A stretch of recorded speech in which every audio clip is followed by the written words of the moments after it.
என் மனசுல ஏதோ ஒரு மூலையில சொல்லுச்சு, தமிழ் செல்வி உன் பேத்தி தானே, அவ வீட்டுக்கு போ, அவ உன்னை ஏத்துக்குவான்னு சொல்லிச்சுடி. அதாண்டி தேசம் மாறி ஓ வீட்டு வாசல்ல வந்து நிக்கிறேன்.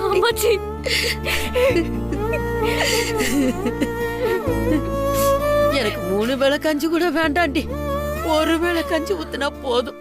அதை குடிச்சுட்டு மீதி இருக்கிற கொஞ்ச காலத்தையும் இந்த வீட்டுல ஒரு மூலையில யாருக்கும் பாரம் இல்லாம ஒரு கௌரவமான வாழ்க்கைய வாழ்ந்துட்டு நான் போயிருவேண்டி.